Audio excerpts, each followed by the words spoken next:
Hello जी, नमस्कार दोस्तों। आप सभी का आपके अपने यूट्यूब चैनल में स्वागत है। अगर आप कर रहे हैं राजस्थान पुलिस की तैयारी तो ये आपके मात्र 40 दिन शेष रहे हैं। अगर इन दिनों में आपने ज़ोर से नहीं चलाई अपनी गाड़ी तो आपका सिलेक्शन नहीं हो सकता। सही बात तो यही है। अगर आपने इन दिनों में 10 से 11 घंटे पढ़ लिए तो आपका सिलेक्शन अवश्य होगा। मैं भी राजस्थान की पुलिस तैयारी कर रहा हूँ। मुझे पता है कि मेरा सिलेक्शन तो हो जाएगा फिजिकल के लिए। तो ये मैं गारंटी आज से कहता हूँ। फिजिकल में मुझे पता है मैं रह जाता हूँ, मेरे से फिजिकल नहीं होता है। इसलिए मैं गारंटी लेता हूँ कि आपका भी सिलेक्शन मेरे साथ ही होगा, ठीक है। और इस वीडियो में हम राजस्थान जी के कंप्यूटर पॉलिटी देखेंगे और साइंस के क्वेश्चन अगले वीडियो में देखेंगे। क्या पता दोस्तों आपके लिए फुल मॉडल टेस्ट करूँ या फिर ऐसे ही क्वेश्चन आने दूँ, बता देना। और सिंघम बुक मंगाना चाहते हैं तो आप ऑर्डर कर दीजिए फ्लिपकार्ट से जाकर। ये आशु जी की है। और दक्ष की कंप्यूटर की किताब लिया ना, जो मैं आपको यहाँ पर प्रोडक्ट दे दूंगा वो आपसे मंगा लेना, ठीक है ना। दक्ष की कंप्यूटर की किताब एक नंबर की आती है। मैं गारंटी लेता हूँ आपका सिलेक्शन हो जाएगा। तो बिना किसी देरी के क्लास शुरू करते हैं। चैनल को सब्सक्राइब कर लो, टेलीग्राम से जाकर जुड़ जाओ, वहाँ पर पीडीएफ मिल जाएगी इनकी, ठीक है। तो चलिए शुरू करते हैं आज की महत्वपूर्ण क्लास। आज का पहला क्वेश्चन, 1857 की क्रांति को दबाने के लिए बीकानेर के किस शासक ने अंग्रेजों को सैन्य सहायता दी थी? तो 1857 के समय बीकानेर का शासक था सरदार सिंह। इन्होंने ही बीकानेर में को से अंग्रेजों को सहायता प्रदान की थी सेना देकर। और उन्होंने राजस्थान के बाहर जाकर भी सेना ने 1857 की क्रांति को दबाने का काम किया था। इसके बदले में 1857 की क्रांति के बदले में अंग्रेजों ने टिप्पी प्रकनी के 41 गाँव दान में दिए थे। दान में कह दें या इन्हें दिए थे, ऐसे कह सकते हैं, मात्र कह सकते हैं, जिन्होंने बीकानेर से बाहर जाकर सहायता की थी। व्याख्या देख लीजिए। भारत के प्रथम स्वतंत्रता संग्राम 1857, ये किसने कहा था? Doctor VD. सावरकर ने कहा था, ठीक है। बीकानेर नरेश सरदार सिंह एकमात्र शासक थे जिन्होंने स्वयं सेना का नेतृत्व कर क्रांति को दबाने में अंग्रेजों का साथ दिया। 1857 की कैनिंग, लॉर्ड कैनिंग कौन था उस समय? भारत का गवर्नर जनरल था। जबकि जॉर्ज पेट्रिक लॉरेंस एबो राजपूताना रेजिडेंस का राइजेंट टू गवर्नर जनरल था।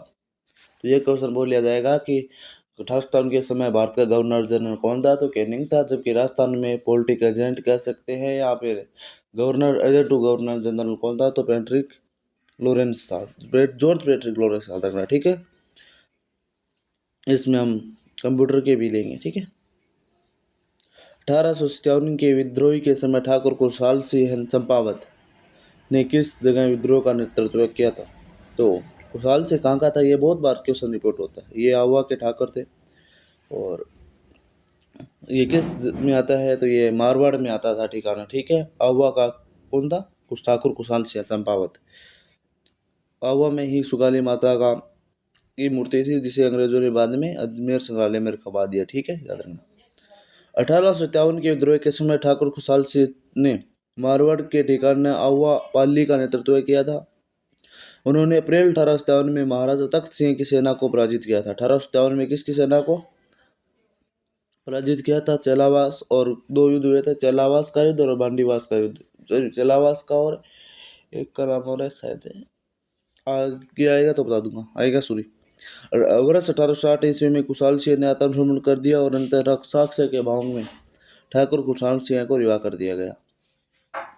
और तो ये बोला जाएगा कि मारवाड़ का शासक कौन था 1857 की क्रांति के समय? तख्त सिंह। बीकानेर में सरदार सिंह और मारवाड़ में तख्त सिंह, ठीक है। क्वेश्चन नंबर 501, 1857 की क्रांति में अंग्रेज एवं जोधपुर राज्य की संयुक्त सेना को किसने पराजित किया था? तो 1800 में खुशहाल सिंह ने ही किया था, यह इसका सही आंसर है। और ये कहाँ के थे? आहुआ के थे। 1857 की क्रांति के समय कई विद्रोह हुए जिसमें कोटा और आहुआ जन विद्रोह का प्रमुख केंद्र थे। आहुआ जन विद्रोह का नेतृत्व यहाँ के ठिकानेदार ठाकुर खुशहाल सिंह ने किया था। इन्होंने अंग्रेजों तथा जोधपुर की संयुक्त सेना को पराजित किया था। तो ठाकुर खुशहाल सिंह ने चंपावत भी कह सकते हैं, ठीक है। क्वेश्चन नंबर 502, 1857 की क्रांति के दौरान जयपुर के पॉलिटिकल एजेंट कौन थे? जयपुर के। तो इसका सही आंसर क्या होगा? विलियम ईडन, ये कहाँ के थे? जयपुर के थे। जबकि मेक मौसन कहाँ के थे? मारवाड़ के या फिर जोधपुर के, याद रखना, ठीक है। और बटन कहाँ के थे? कोटा के थे। और मोरिसन भरतपुर के थे, ठीक है, याद रखना, ओके। और 1857 की क्रांति के समय जोधपुर के पॉलिटिकल एजेंट विलियम ईडन थे। 1857 की क्रांति नसीराबाद, नीमच, चैनपुरा तथा देवल छावनियों में हुई थी, जबकि खेरवाड़ और ब्यावर की छावनी में विद्रोह भी नहीं हुआ था, कुछ भी नहीं हुआ था। ये उन्होंने तो दबाने का काम किया था, ठीक है। Question number 503। 1857 के विद्रोह के समय जोधपुर का शासक महाराजा तख्तसिंह था, जिसने की हमने व्याख्या देख ली है, ठीक है। 1857 के विद्रोह के समय जोधपुर के शासक महाराजा तख्तसिंह थे। तख्तसिंह का जन्म 6 जून 1819 ईस्वी को अहमदनगर में हुआ। 1841 से 1843 तक अहमदनगर के अंतिम शासक भी रहे। तत्पश्चात जोधपुर राज्य के शासक नियुक्त हुए थे। कौन? तख्तसिंह, ठीक है, याद रखना, वेरी इंपॉर्टेंट है। क्वेश्चन 4। निम्न में से कौन सी जगह 1857 की क्रांति से संबंधित नहीं है? तो 1857 के संबंध नहीं है। नीमच में था, कोटा में था, जैसलमेर में नहीं था, तो बी इसका सही आंसर हो जाएगा। जैसलमेर में कोई प्रकार की क्रांति नहीं हुई थी, इसका सही आंसर हो जाएगा जैसलमेर। देवली में हुई, कोटा में हुई, नीमच में हुई, ठीक है, याद रखना। देवली कहाँ पर है? टोंक में है। व्याख्या देख लीजिए। 1857 की क्रांति का व्यापक असर राजस्थान राज्य में रहा। यहाँ के अजमेर, देवली, अजमेर में कौन है? नसीराबाद है। कोटा मध्य प्रदेश में के नीमच में विद्रोहियों ने अंग्रेजों के विरुद्ध भाग लिया। 1857 की क्रांति में राजस्थान की नीमच, देवली, नसीराबाद, अजमेर एवं बरापाली, कोटा में सैनिक छावनियों ने अंग्रेजों से संघर्ष किया, ठीक है, याद रखना। तो राजस्थान के 4 सैनिक छावनियों ने भाग लिया, जबकि 2 ने नहीं लिया। खेरवाड़ और ब्यावर ने भाग नहीं लिया था, जबकि और छावनियों ने भाग लिया था 1857 की क्रांति में। Question number 5। निम्नलिखित में से कौन कोटा में 1857 के विद्रोह का नेता था? तो इसका सही आंसर क्या होगा 5 का? तो कोटा में मेहराब खां था, ठीक है, बी इसका करेक्ट आंसर हो जाएगा, डी मेहराब खां कोटा में। और कोटा का शासक कौन था? राम सिंह था, ठीक है। और कोटा का पॉलिटिकल एजेंट बटन था। 1857 की क्रांति में कोटा शहर में हुए विद्रोह का नेतृत्व मेहराब खान तथा लाला जयदयाल ने किया। मेहराब खान व लाला जयदयाल का संबंध कोटाऊ है, जिन्हें बाद में बेजर की हत्या के जुर्म में फांसी दे दी गई, ठीक है। Question number 506। 1857 की क्रांति के समय agent to governor general in Rajputana कौन था? एजेंट टू गवर्नर जनरल, तो मैंने बताया था जॉर्ज लॉरेंस था, ये इसका करेक्ट आंसर है। ये देखिए कितने बार रिपीट होता है, प्रश्न रिपीट होते हैं, ये मैं कहता हूँ ना, ये देखिए। 1857 की क्रांति के समय agent to governor in Rajputana George painter Lawrence था। 1857 की क्रांति के समय भारत के गवर्नर जनरल लॉर्ड कैनिंग थे, लॉर्ड कैनिंग, ठीक है। Question number 507। 1857 के विद्रोह की शुरुआत के समय उदयपुर में ब्रिटिश एजेंट कौन था? तो 1857 के समय उदयपुर में सावरस था, कैप्टन सावरस। ईडन कहाँ का था? भरतपुर नहीं, जयपुर का था। और बटन कोटा में था, ठीक है, याद रखना। ये देख ली व्याख्या। 1857 के महाविद्रोह के समय उदयपुर में ब्रिटिश रेजिडेंट कैप्टन CL सावरस और ईडन जयपुर के मेजर बटन कोटा के ब्रिटिश एजेंट थे। एजेंट टू गवर्नर जनरल भी कहा जाते हैं। गवर्नर के तो कौन? पैट्रिक लॉरेंस से। निम्नलिखित में से किन अफसरों की हत्या 15 अक्टूबर 1857 में कोटा का विद्रोही राज की सेना ने कर दी थी? तो इसका सही क्या होगा? तो कैप्टन सावरस की हत्या है वो कोटा के विद्रोहियों ने नहीं किए थे, तो 4 नंबर तो इसका नहीं आएगा। अब ऑप्शन काटो, 4 किस में है? इसमें 4 है, ये भी नहीं होगा। ऑप्शन काटोगे तभी आपका फायदा है, वरना सिलेक्शन में भी कमी हो सकती है, ठीक है। और मॉरिसन की हत्या कर दी, मेटन की हत्या कर दी, क्या पॉलिटिकल एजेंट था, सैंडलर की हत्या कर दी। तो इसका सही आंसर क्या होगा? मॉरिसन मारा जाता है। मॉरिसन कहाँ का? भरतपुर का था, तो ए का नहीं आएगा, ए का भी काट दो, बचा बी इसका सही आंसर हो जाएगा। तो सैंडलर और बटन की हत्या 1857 में कर दी गई, 15 अक्टूबर को। तो बी इसका सही आंसर हो जाएगा। ठीक है, याद रखना। अब एक कल्चर के क्वेश्चन देखते हैं। गोपाल सैनी का संबंध राजस्थान की किस हस्तकला से है? गोपाल सैनी का संबंध है वो ब्लू पोट्री से है। और ब्लू पोट्री क्या की प्रसिद्ध है, कमेंट में बताओ। चलो मैं बता देता हूँ आपको, लास्ट में क्वेश्चन दूंगा जो आपको कमेंट में बताना है। और वो क्वेश्चन आपको एनसीईआरटी में मिलेगी, इतने और बता देता हूँ। यानी एनसीईआरटी नहीं, आरबीएससी की 10वीं किताब में मिलेगा। गोपाल सैनी का संबंध ब्लू पोट्री से है। और ब्लू पोट्री कहाँ की प्रसिद्ध है? जयपुर की प्रसिद्ध है। ठीक है, याद रखना। जयपुर की क्या है? Blue pottery. थेवा कला प्रतापगढ़ की प्रसिद्ध है। काष्ठ कला भी प्रतापगढ़ की है। क्या का चित्तौड़गढ़ की है। और ब्लू पोट्री को जीआई टैग में मिल चुका है। गोपाल सैनी का संबंध राजस्थान की ब्लू पोट्री हस्तकला से है। राजस्थान की ब्लू पोट्री को जीआई टैग मिल चुका है। जयपुर में ब्लू पोट्री के निर्माण का श्रेय महात्मा राम सिंह को दिया जाता है। जयपुर में ब्लू पोट्री निर्माण का श्रेय वो महात्मा राम सिंह को दिया जाता है। कृपाल सिंह शेखावत द्वारा इस कला को देश विदेश में पहचान दिलाई गई थी। किसके द्वारा? कृपाल सिंह शेखावत के द्वारा, कृपाल सिंह के द्वारा। ठीक है। Question number 96।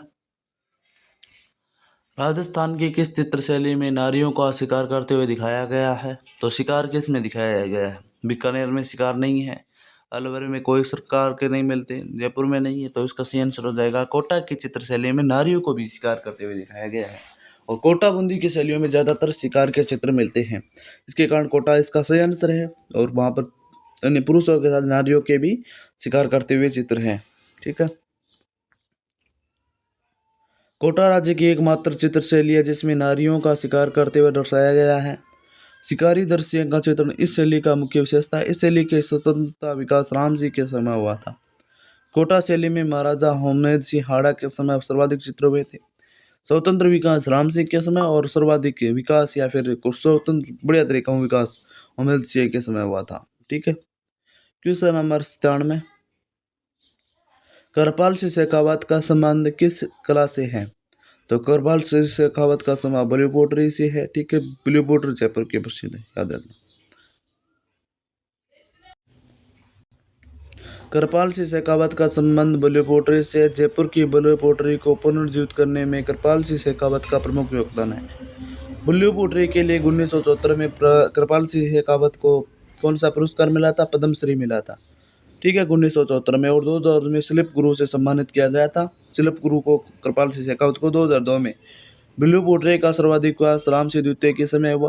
कृपाल सिंह की जीवनी राज्य के विद्यालयों के पाठ्यक्रम में शामिल की गई है। कृपाल सिंह शेखावत की जीवनी। ठीक है, याद रखना। Question number 98। कवि एवं चित्रकार नागरी दास के रूप में कौन सा प्रसिद्ध है? तो नागरी दास के रूप में तो सावंत सिंह को जाना जाता है। इनका संबंध किशनगढ़ शैली से है। और इनके एक कवि रहते थे कौन, जिसका नाम क्या है, जिन्होंने राजा सावंत सिंह कवि और चित्रकार रहे हैं। इन्होंने बाद में नगरग्राम से बिहार चंद्रिका, रसिक, रत्नावली किसके? नागरीदास की है। मनोरथ मंजरी किसके? नागरीदास का। दिकावे की रचना की। रावत सावंत सिंह राज्य छोड़कर अन्य अपने प्रेयसी दरबार गायक की बड़ी ठंडी के साथ वृंदावन चले गए। नागरीदास उपनाम से नागर समुच्चय की रचना की थी। ठीक है यार, नागर समुच्चय किसकी है? सावंत सिंह की है। श्रीधर अंधारे को किस चित्रशैली को प्रकाश में लाना का श्रेय जाता है? तो इसका सही आंसर हो जाएगा देवगढ़ को। श्रीधर अंधारे को किस चित्रशैली का प्रकाश में लाने का श्रेय जाता है? तो देवगढ़। देवगढ़ कहाँ पर है? प्रतापगढ़ में है। और इसका संबंध किस स्कूल से है? या मारवाड़ स्कूल से संबंध रखती है, मेवाड़ से। देवगढ़ शैली को प्रकाश श्रेय से अंधारे को जाता है। देवगढ़ शैली में मोटी और सीधी रेखाएं, पीले रंगों का बाहुल्य होता है। स्त्री पुरुष आकृतियां एवं शिकार के चित्र अधिक प्राप्त होते हैं। ठीक है, देवगढ़ शैली से। मेहणसर किसके लिए प्रसिद्ध है? ये कमेंट में बताना है। तो मेहणसर वो सैनिक चित्रकारी के लिए प्रसिद्ध है। यह शेखावाटी से संबंधित स्थान है। शेखावाटी में है मेहणसर, शेखावाटी। ठीक है, याद रखना। शेखावाटी में कौन कौन सी जिले आते हैं ये तो सभी को पता ही है। ठीक है। मेहणसर झुंझुनू, सीकर एवं चूरू जिले का सीमावर्ती गांव है। तो ये सोने की चित्रकारी के लिए प्रसिद्ध है। कौन सा? मेहणसर। यहाँ एक ऐसी हवेली है जो सोने चांदी से पेंट की गई है। इस हवेली को सोने चांदी की दुकान कहा जाता है। ये 1846 में पेंट की गई थी मेहणसर। ठीक है, 1846 में। Question number 101। जेला, झमेला, पीपल पत्ता, अंगोठा शरीर के किस भाग में पहना जाता है? तो कमेंट में बताओ इसका उत्तर क्या होगा। कान में पहना जाता है, जेला, जमेला, पेपर पत्ता, अंगूठा शरीर के किस अंग में पहना जाता है, कान में पहना जाता है। तो ये देख लीजिए कौन कौन से अबन कान के हैं। कान के जेला है, जमेला कान का है, पिपल पत्ता कान का, गोट्या, लटकन, झुमका, बाली, ये किसके आभूषण है, कान के आभूषण है। जबकि छाती है गले के कह सकते हैं, कंठी हास कह हार कह सकते हैं, निबोरी क्या गले की है, हालरो भी गले का, तिमड़िया, जुगाड़ी, कंठसरी, मादड़िया गले का है। जबकि पेड़ हाथी कौन से हैं, पट, फूदना, अणत, गोखरू ये हाथ के हैं। कंकण, बगड़ी हाथ के आभूषण है। टोडा, टांका, धंधर, नेवरी, रमजोड़, लंगर, नुपुर ये कहाँ के हैं, ये कहाँ के हैं, तो ये पैर के आभूषण है। ठीक है, याद रखना। क्वेश्चन नंबर 102, सोमपुरा शैली जानी जाती है। तो सोमपुरा किसके लिए जानी जाती है, स्थापत्य के लिए और चित्रकला के लिए, चमड़े के लिए, मिट्टी के बर्तन के लिए। तो इसका सही आंसर हो जाएगा स्थापत्य कला के लिए सोमपुरा शैली जानी जाती है। डी इसका सही आंसर हो जाएगा। ठीक है, डी इसका करेक्ट आंसर। सॉरी दोस्तों, सोमपुरा शैली है वो चित्रकला के अंबर शैली के ऐसे चित्रकार जो गुजरात से आकर बागड़ व छप्पन के भाग में बस गए वे सोमपुरा कहलाने लगे। राणा कुमार के समय शिल्पी मुंडन ऐसे ही सोमपुरा चित्रकार थे। तो सोमपुरा का संबंध है चित्रकला हुआ है। सॉरी दोस्तों, इसके लिए सोमपुरा का संबंध चित्रकला से, मैं कंफ्यूज हो गया था। चित्रकला का संबंध है सोमपुरा शैली का। ठीक है, याद रखना। सॉरी इसके लिए, मैं बता दिया, मेरी याद नहीं रहा। मल्लीनाथ पशु मेला तिलवाड़ा आयोजित किया जाता है। मल्लीनाथ पशु मेला कहाँ पर कब किया जाता है, तो इसका सही आंसर हो जाएगा मल्लीनाथ पशु चैत्र माह में आयोजित किया जाता है। और कहाँ पर किया जाता है, तिलवाड़ा में आयोजित किया जाता है। ठीक है, राजस्थान के तिलवाड़ा में मल्लीनाथ पशु मेला प्रतिवर्ष चैत्र बूढ़ी एकादशी से चैत्र शुद्धी एकादशी तक बाड़मेर जिले में आयोजित किया जाता है। यह प्रसिद्ध मेला एक स्थानीय नायक रावल मल्लीनाथ को समर्पित है। इस मेले में भिन्न नस्ल के पशुओं का क्रय विक्रय किया जाता है मार्च अप्रैल में। ठीक है, क्वेश्चन नंबर 104, जोधपुर का स्थान जहाँ क्षत्रियों और प्राचीन राजाओं के उद्यानों के लिए प्रसिद्ध है। तो इसका सही आंसर क्या हो जाएगा, मंडोर। जोधपुर का मंडोर क्षत्रियों और प्राचीन राजाओं के उद्यानों के लिए प्रसिद्ध है। मंडोर का प्राचीन नाम मांडव्य था। 15वीं शताब्दी में जोधपुर नगर की स्थापना ये मारवाड़ राज्य के राजधानी रहा था। और जोधपुर की स्थापना 1459 ईस्वी में किसके द्वारा की गई थी, राव जोधा के द्वारा की गई थी। और मंडोर में जसवंत सिंह द्वितीय के पूर्व के साथ कोई क्षत्रिय है, मंडोर में जसवंत सिंह द्वितीय के पूर्व की। यहाँ सबसे बड़ी क्षत्रिय अजीत सिंह की है, मंडोर में अजीत सिंह की सबसे बड़ी क्षत्रिय अजीत सिंह की। ठीक है, क्वेश्चन नंबर 105 नंबर क्वेश्चन क्या है, निम्न में से किस क्षेत्र में ढूंढाड़ी भाषा प्रधानता से बोली जाती है। हाँ हाँ, निम्न में से ढूंढाड़ी भाषा प्रधानता से बोली जाती है। तो ढूंढाड़ी भाषा जयपुर में बोली जाती है। उत्तरी जयपुर को छोड़कर शेष जयपुर, किशनगढ़, टोंक व अजमेर के पूर्वी अंचलों में ढूंढाड़ी भाषा की प्रधानता से बोली जाती है। इस पर गुजराती, मारवाड़ी और ब्रज भाषा का प्रभाव समान रूप से मिलता है। इस बोली को जयपुरी या झाड़साई भी कहा जाता है। संत दादू एवं उनके शिष्यों ने इस भाषा में रचना की थी, ढूंढाड़ी भाषा में। ठीक है, क्वेश्चन नंबर 6, मेवाती बोली से संबंधित जिला कौन सा है। तो मेवात क्षेत्र में अलवर आता है। तो इसका सही आंसर हो जाएगा बी, अलवर में भरतपुर जिलों का श्रेय मेव जाति की बोलते हैं, मेवात के नाम से जाना जाता है। यहाँ की भाषा को मेवाती भाषा कहेंगे। अलवर जिले की किशनगढ़, तिजारा, रामगढ़, गोविंदगढ़ तहसीलों में बोली जाती है। मेवात पश्चिमी हिंदी व राजस्थान के मध्य सेतु का कार्य करती है। पश्चिमी हिंदी व राजस्थान के मध्य सेतु का कार्य मेवाती भाषा ही करती है, याद रखना। क्वेश्चन नंबर 107, वंश भास्कर के रचयिता कौन है। तो वंश भास्कर की रचना कौन था, सूर्यमल मिश्र है। इसकी उपौरण्य रचना कौन कौन सी है, रामरजात इनकी है, वंश भास्कर इनकी है, और कौन सी है। ठीक है, ये दो तो क्या, वीर सतसई भी सूर्यमल मिश्रण की है। ठीक है, याद रखना। तो वंश भास्कर सूर्यमल मिश्रण द्वारा रचित राजस्थान के इतिहास के संबंध में ऐतिहासिक पिंगल काव्य है। तो ये वंश भास्कर किस शैली में है, तो पिंगल शैली में है। ठीक है, याद रखना। अब पॉलिटी क्वेश्चन आते हैं आपके लिए।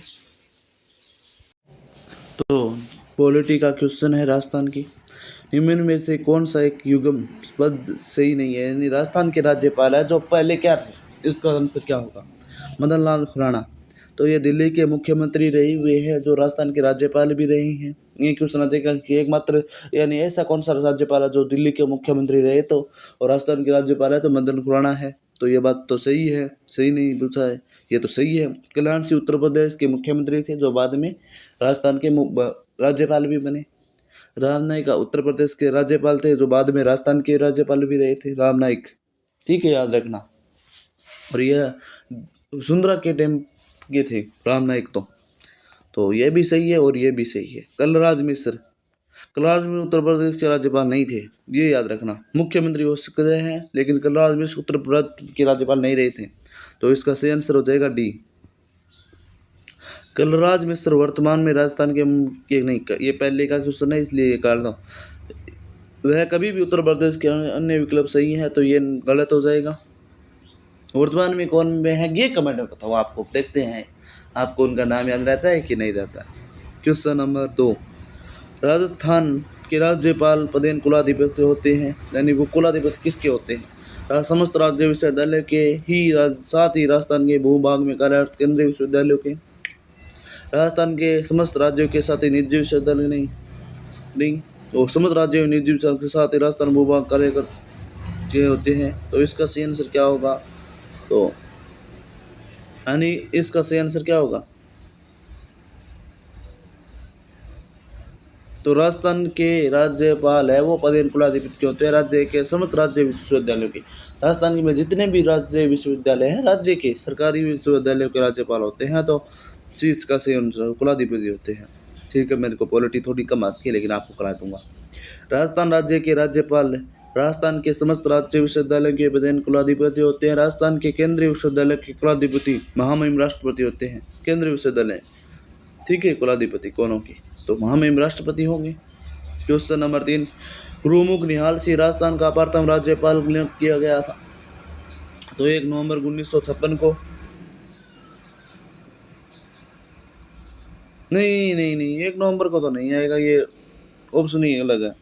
गुरुमुख निहाल सिंह राजस्थान के प्रथम राज्यपाल नियुक्त होने से पूर्व दिल्ली के मुख्यमंत्री थे। गुरुमुख निहाल सिंह इंपोर्टेंट है। राजस्थान नेपाल पद के लिए राष्ट्रपति द्वारा 25 अक्टूबर 1956 को वारंट जारी किया गया। 25 अक्टूबर 1956 को, क्योंकि राजस्थान राज्य का गठन 1 नवंबर 1956 को हुआ। 23% विवाद कोर्ट में लंबित है।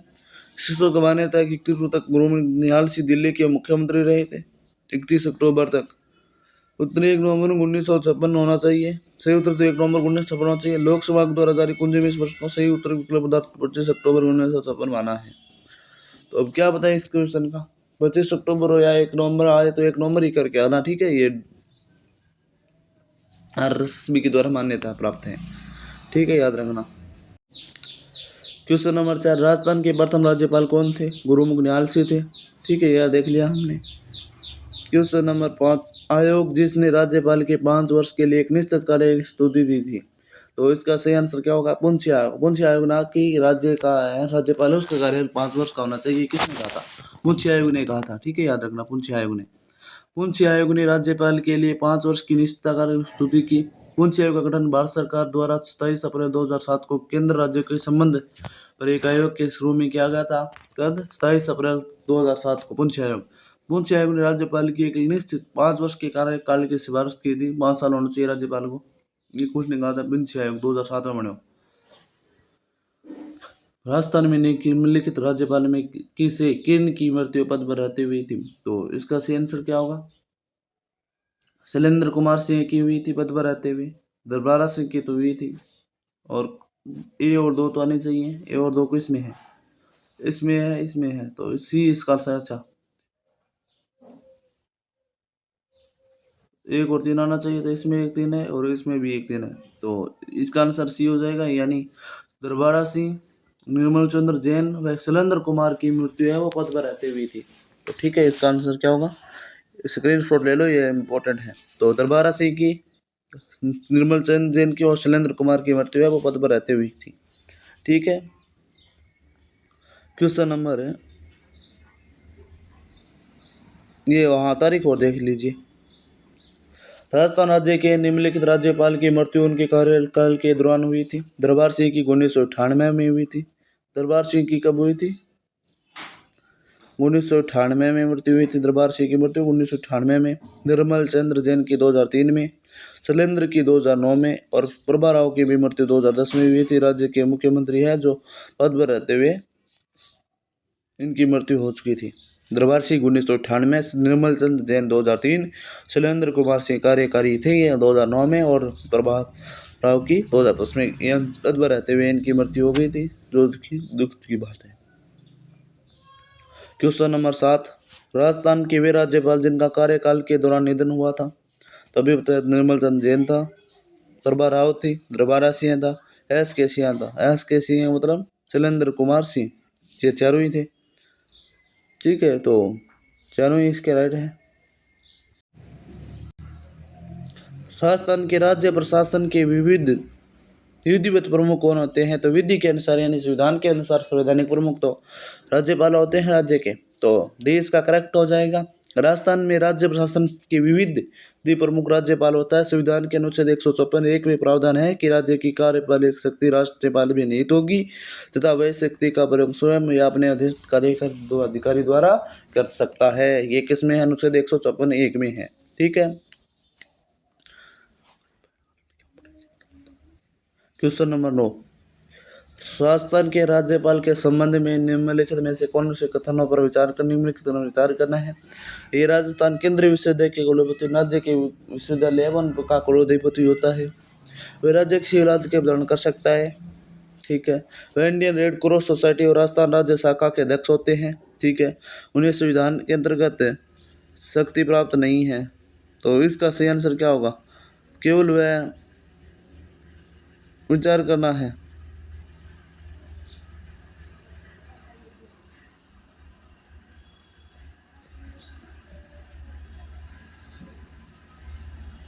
तो इसका सही आंसर बताना है। तो दोस्तों मैं देख रहा था कि सही पूछा है या कुछ गलत पूछा है।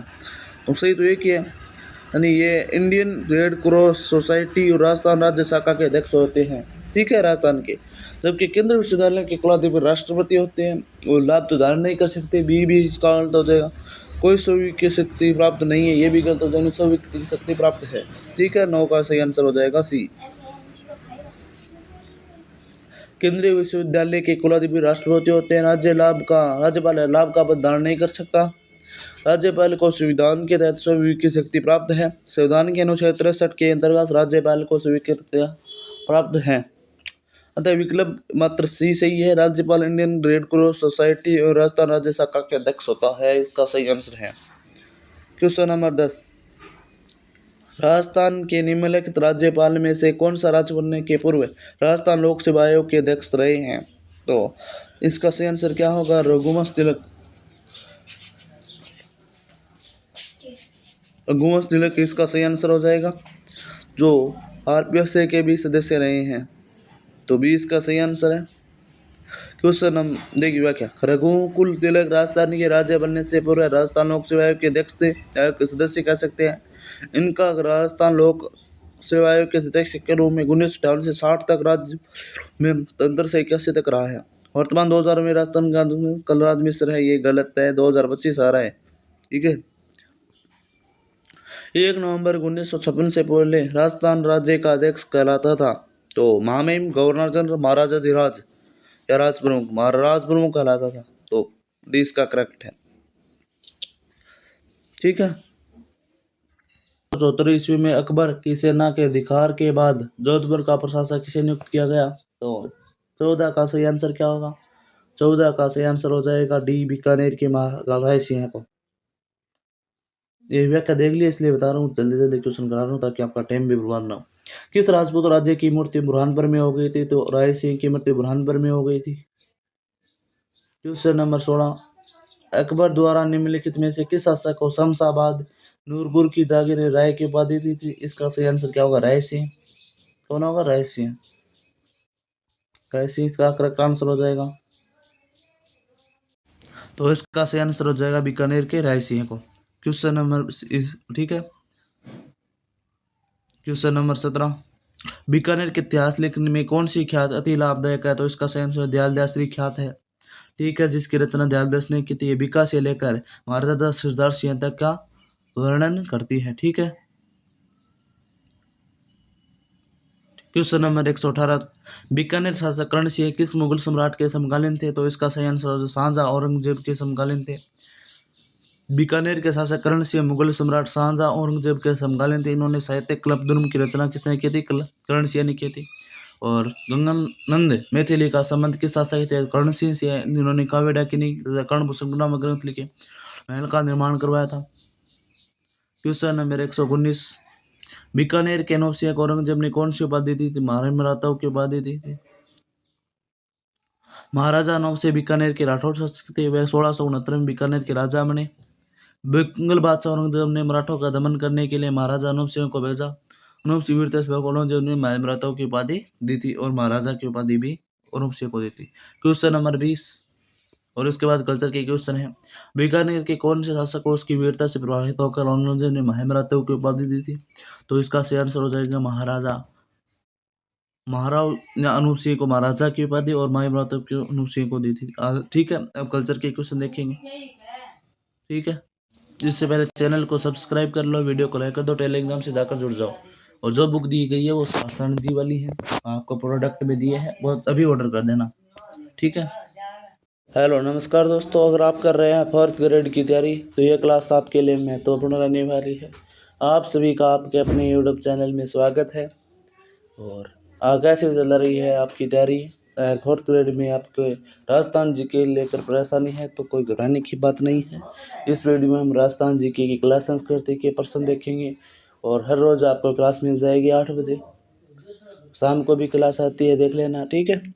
और आज का टॉपिक का नाम है राजस्थान के प्रमुख रीति रिवाज, प्रथाएं, परंपराएं, वेशभूषा, आभूषण एवं शब्दावली से संबंधित महत्वपूर्ण प्रश्न। तो टेलीग्राम से जुड़ जाइए ताकि आपको इसकी पीडीएफ मिल सके। तो बिना किसी देरी के क्लास शुरू करते हैं। इससे पहले चैनल को सब्सक्राइब कर लेना। ठीक है। तो आज का पहला क्वेश्चन,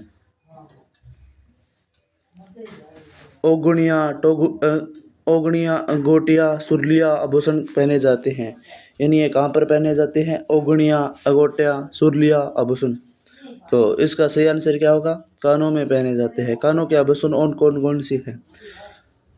अंगोटिया, सुरलिया, झुमका भी कानों में पहना जाता है, कुंडल भी पहना जाता है, पिन, पल्ली और पन्ना भी कान में पहना जाता है, जेला भी कान में पहना जाता है, कर्णफूल कान में पहना जाता है, लटकन कान में पहनी जाती है, बाली कान में, लूंग नाक में पहना जाता है। ठीक है। और ये व्याख्या देख लीजिए, इसका स्क्रीनशॉट लेना ताकि आपको याद रहे कि राजस्थान में कानों में पहने जाने वाले आभूषण ओगणिया है, अंगोटिया है, सुरलिया कानों में, झुमका भी कानों से, कुंडल कानों से, कर्णफूल कानों से, झाला कानों से, बाड़ा कानों से, पत्ती कानों में, बारेट कानों में, लटकन भी कानों में, जमेला में, बुलबत्ता, जेला आदि कहाँ पर पहना जाता है? कानों पर पहना जाता है।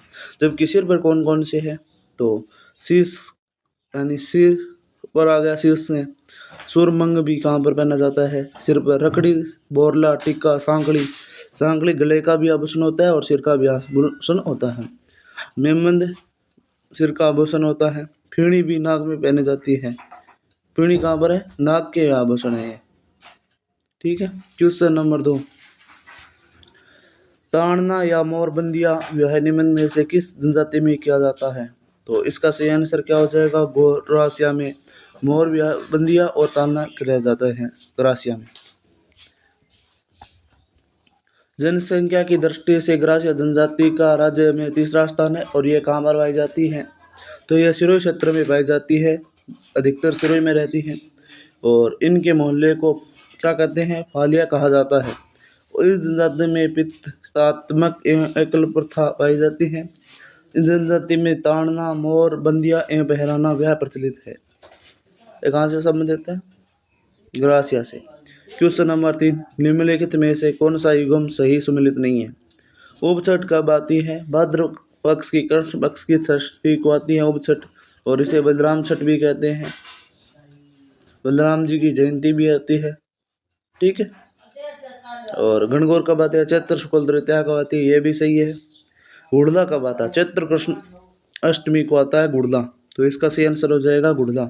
सही नहीं है, जबकि और तीनों सही है। फूलडोल मासा आता है चैत्र कृष्ण प्रतिपदा की एकम को। ठीक है। और गुड़ला कब बनाया जाता है? तो चैत्र कृष्ण पक्ष की अष्टमी को, ठीक है, याद रखना। और हुड़दा कहाँ का प्रसिद्ध है? मारवाड़ का क्षेत्र का प्रसिद्ध है। इसमें केवल महिलाएं नृत्य करती है, ये भी याद रखना, ठीक है। मारवाड़ के जोधपुर, बाड़मेर, जैसलमेर आदि जिलों में चैत्र कृष्ण सप्तमी या अष्टमी को और चैत्र शुक्ल तृतीया हुड़दा त्योहार मनाया जाता है। चैत्र की कृष्ण पक्ष की अष्टमी मनाया जाता है, ठीक है। हुड़दा का छिद्र किया हुआ मिट्टी का घड़ा होता है जिसमें दीपक जलाकर रखा जाता है। इस त्योहार में गांव या शहर की लड़कियां शाम के समय एकत्रित होकर सिर पर गुड़दा लेकर समूह में मोहल्लों में घूमती है। अन्य विकल्प सही सम्मिलित है जबकि गुड़दा का नहीं था, ठीक है। क्वेश्चन नंबर 4 और राजस्थान सिटी ग्रेजुएशन लेवल में पूछा गया था 2022 में। कृषि में जनजाति में मोरबंदिया रीति रिवाज किससे संबंधित है? तो अभी क्वेश्चन आया था मोरबंदिया, तो यह का प्रकार है। और ग्रासिया कहाँ पर पाई जाती है? सिरोही जिले में पाई जाती है। ग्रासिया जनजाति में मोरबंदिया रीति रिवाज विवाह के अवसर पर किया जाता है। मोरबंदिया विशेष प्रकार का विवाह है जिसमें हिंदुओं के भांति फेरे लिए जाते हैं, यानी हिंदुओं का संबंध किसमें है? ग्रासिया जनजाति में है। ये जनजाति भील जनजाति से संबंधित है एवं स्वयं को चौहान वंश मानते हैं। ये क्वेश्चन इंपॉर्टेंट है कि कौन सी जनजाति स्वयं को चौहान वंश से मानती है? तो ग्रासिया जनजाति है, ठीक है। और ये शिव दुर्गा भैरव की पूजा करते हैं ग्रासिया जनजाति। और इस लोगों के मोर को आदर्श पक्षी मानते हैं ग्रासिया। और इनका नृत्य कौन सा है? वालर है, लूर है, कूद है और कई प्रकार के नृत्य हैं, ठीक है, याद रखना। क्वेश्चन नंबर 5 मुगल सम्राट शाहजहां के समय से ही प्रसिद्ध नाहर नृत्य का आयोजन की परंपरा कहाँ प्रचलित है? तो मांडलगढ़ भीलवाड़ा में प्रसिद्ध है शाहजहां के समय से ही, ठीक है, याद रखना। मांडलगढ़ कहाँ पर है? भीलवाड़ा में है, ओके। और चैनल को सब्सक्राइब कर लेना, ठीक है, मैं ज़्यादा नहीं कहता चैनल को सब्सक्राइब करने के लिए। मुगल सम्राट शाहजहां के समय से ही प्रसिद्ध नाहर नृत्य का आयोजन की परंपरा मांडल कस्बे में प्रचलित है। मांडल कस्बा वर्तमान में भीलवाड़ा जिले का एक महत्वपूर्ण उपखंड मुख्यालय है, ये इम्पोर्टेंट नहीं है।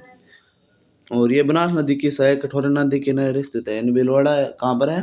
तो बनास नदी के सहायक नदी है कठोरी नदी, उसके समीप है मांडलगढ़, ठीक है। और ये नृत्य प्रतिवर्ष रंगदेर या चैत्र कृष्ण त्रयोदशी के दिन प्रस्तुत किया जाता है, यानी यह कब किया जाता है? चैत्र कृष्ण त्रयोदशी, यानी चैत्र की नहर पक्ष की तृतीय को किया जाता है। ये सूर्य प्रदर्शन तथा भक्ति भाव से परिपूर्ण नृत्य है, याद रखना, भक्ति भाव से भी है। क्वेश्चन नंबर 6 भील जनजाति के पुरुष कमर पर जो वस्त्र लपेटा करते हैं उसे क्या कहते हैं? तो उसे खोयतू कहते हैं। पुरुष की बात हो रही है, पुरुष जो कमर पर वस्त्र लपेटा करते थे उसे खोयतू कहते हैं। कछाबू ये स्त्रियों का वस्त्र है, कछाबू, ठीक है, याद रखना। जहाँ में एक साड़ी का प्रकार है। भील जनजाति के पुरुष कमर पर जो वस्त्र लपेटते हैं उसे खोयतू कहते हैं। डेपाड़ आदि प्रवासी पुरुषों द्वारा पहने जाने वाली तंग धोती को डेपाड़ा कहते हैं। इनके सिर पर बांधा जाने वाला मोटा वस्त्र पोतिया कहलाता है, याद रखना, ये तीनों शब्द याद रखना। तो खोयतू क्या है? पुरुष कमर पर जो वस्त्र लपेटते हैं उसे खोयतू कहते हैं। डेपाड़ा तंग धोती को डेपाड़ा कहते हैं और सिर पर बांधा जाने वाला मोटा वस्त्र पोतिया कहलाता है। बडार क्या है? विवाह पर आयोजित भोजन को बडार कहते हैं, ठीक है, इन सभी को जानती है। मोत्सर का संबंध अंत्येष्टि संस्कार से की क्रिया से यानी मृत्यु हो जाने के बाद किया जाता है। ओसर या मोत्सर कह सकते हैं। ओसर का संबंध किससे? अंत्येष्टि के समय, ठीक है। क्वेश्चन नंबर 8 भारतीय डाक तार विभाग द्वारा जारी फड़ है, तो कौन सी? रामदेव जी की फड़ पर डाक तार विभाग द्वारा जारी फड़ है, तो रामदेव जी की फड़ है। भारतीय डाक द्वारा जारी फड़ रामदेव जी की फड़ है। किसके द्वारा रामदेव जी की फड़ किसके द्वारा जारी की गई थी? भारतीय डाक तार के द्वारा। क्वेश्चन नंबर 9 रमजोड़ आभूषण मध्यकालीन मारवाड़ के शरीर के किस भाग से संबंधित है? रमजोड़ कहाँ पर पहना जाता है? तो पैरों में पहना जाता है, ठीक है, याद रखना। रमजोड़ का संबंध पैरों से है। तो देखिए, रमजोड़ आभूषण मध्यकालीन मारवाड़ में पैर में पहने जाने से संबंधित है। रमजोड़ ये महिलाओं द्वारा पहना जाता है। और अन्य आभूषण कौन से है? बिछुआ कहाँ पर पहना जाता है? पैरों में। छड़ भी पैरों में। पाजेब आपको बताइए, ये याद मत करना, ये आपको आ जाता है। टड्डा भी हाथों में भी पहना जाता है और पैरों में पहना जाता है। लंगर भी याद रखना पैरों में है। नुपुर पैरों में पहना जाता है। लच्छा भी पैरों में। झांझर, नेवरी, कड़ा, ये सब कहाँ पहने जाते हैं? तो यह पैर में पहने जाने वाला आभूषण है। इनसे बाहर नहीं जाएगा क्वेश्चन, ये मेरी गारंटी है। टोंटी आभूषण के किस हिस्से में पहना जाता है? तो टोंटी। टोंटी कहाँ पहना जाता है? कान में। टोंटी कान में पहना जाता है, याद रखना, टोंटी कान में। टोंटी आभूषण कान में पहना जाने वाला एक आभूषण है। महिला दो कान में पहनने वाले आभूषण कौन है? जमेला है कान में। झुमका लगा तो कान से। जेला भी कान से। बाड़ी कान में। कर्णफूल कान में। सुरलिया कोई सुने, यानी कोई सुनता किससे है? कान से सुनता है, याद रखना, सुरलिया। पीपल पत्ता कान से। अंगूठा कोकणिया, कोकरू, चित्ता, पाटी, सूड़िया, रंग पत्ता कान में पहना जाता है। बिछीटली, गुड़दो, छेलकड़ी पुरुषों द्वारा मुर्की कान में पहना जाने वाला है। ओगणिया पुरुषों द्वारा। जेला पुरुषों द्वारा और लौंग पुरुषों द्वारा। ठीक है, याद रखना, यह सभी क्या आभूषण है? पुरुषों के आभूषण है। Question number 11।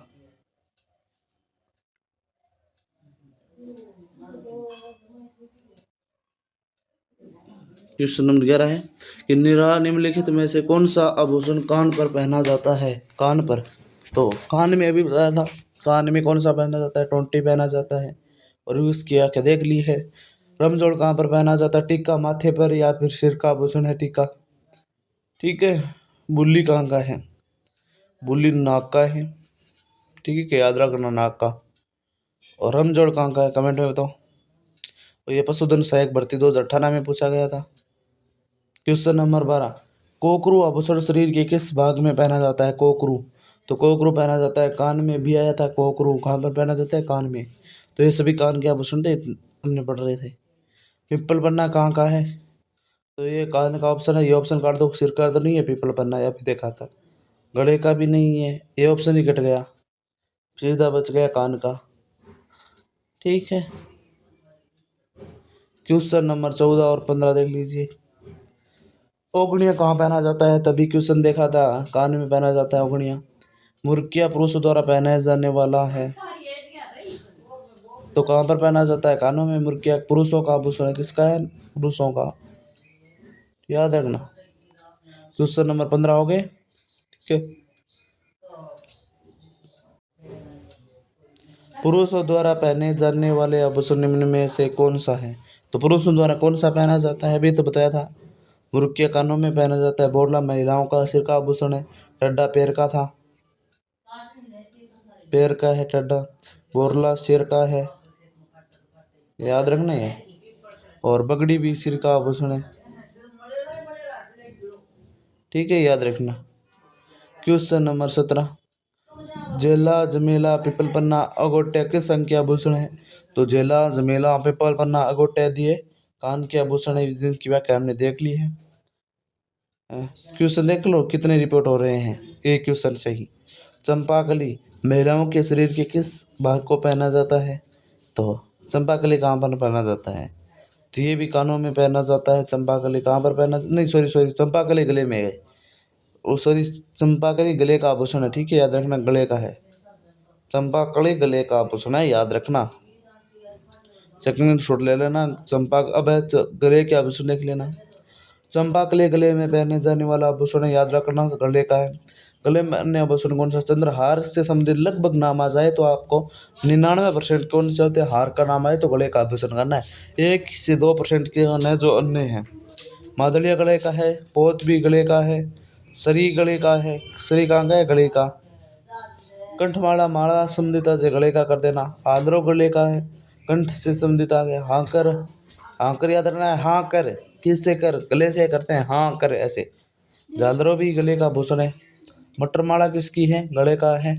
कोंगाड़ी किसका है? हमेल किसका है? हमेल गले का है। कंठश्री किसका है? गले का है। गलपट्टिया कहाँ का है? गले का है। तिमड़िया कहाँ का है? गले का है। मंगलसूत्र गले का है। निम्बोली खाएंगे, निम्बोरी, नीम की जो निम्बोली होती है वो किससे खाते हैं? कटो से ही खाते हैं इस निम्बोली को। बजटी पर था। कंठा, चेकी, फूल, ये सब कहाँ के? गले के आभूषण, याद रखना। क्वेश्चन नंबर 19, खुंगाली आभूषण शरीर के किस भाग में पहना जाता है? तो खुंगाली का पूछा है। खुंगाली अभी आया था। खुंगाली कहाँ कर है? गले का आभूषण है। गाड़ी किससे देखेंगे? गाड़ी शब्द में याद रखना। गाड़ी कहाँ पर है? गले का आभूषण है। ठीक है। अमेल कहाँ का है? गले का आभूषण है। अमेल कहाँ पर है? गले का आभूषण है। ये सभी गले के हैं। ठीक है, याद रखना। क्वेश्चन नंबर 21, मादलिया कहाँ पर पहना जाता है? गले में पहना जाता है। हम व्याख्या देख लिया है। हाँ ठीक है, याद रखना। पोत, हाकर, सरी आभूषण कहाँ के पहने जाते हैं? पोत हो गया, आंकर, सरी। अभी करे मैंने कहा था हाकर। हाकर से कैसे करेगा? गले से करेगा। हाँ बोले हाँ कर, तो गले से है। सरी कहाँ पर है? गले का है। जबकि सुल्य कहाँ का है? कान का है। सरी गले का है। क्वेश्चन नंबर 23, ये देखिए आरपीएससी ओए 2018 में पूछा गया था। कनिष्ठ अभियंता डिग्रीधारी में पूछा गया था। और एग्रीकल्चर डिपार्टमेंट में पूछा गया। देखिए कितनी बार रिपीट हो गया एक ही क्वेश्चन। मैं कहता हूँ रिपीट होते हैं। और निम्न में से कौन सा राजस्थान में स्त्रियों द्वारा गले में पहना जाने वाला आभूषण है? तो कौन सा है दोस्तों? तो इसका सही आंसर क्या होगा? गले का। मादलिया कहाँ का है? गले का है। तो इसका सही आंसर हो जाएगा सी। ओगणिया कहाँ का? हाँ दलिया इसका सही आंसर है दोस्तों। ठीक है, गले का आभूषण पूछा है। ओ सॉरी, गले में पहने जाने वाला आभूषण नहीं है, ये पूछा है। ओगणिया नहीं है, तो ये ओगणिया कहाँ पर पहना जाता है? कान में पहना जाता है। तो ओगणिया इसका करेक्ट आंसर हो जाएगा। मैंने यहाँ पर यह भी ध्यान रखना है कि नहीं का आपको ध्यान रखना है। जब भी पेपर हो तो आपको नहीं पर ऐसे गोला कर दीजिए ताकि आपको याद रहे। मैंने भी गलत कर दिया। मैंने यहाँ तक बात था कि स्त्रियों द्वारा गले में, तो गले में तो मादलिया पहना जाता है और तेवटा भी पहना जाता है, आड़ भी पहना जाता है, लेकिन मैंने मादलिया पर ध्यान गया, मैंने मादलिया कर दिया। ये ध्यान रखना आपको। ठीक है।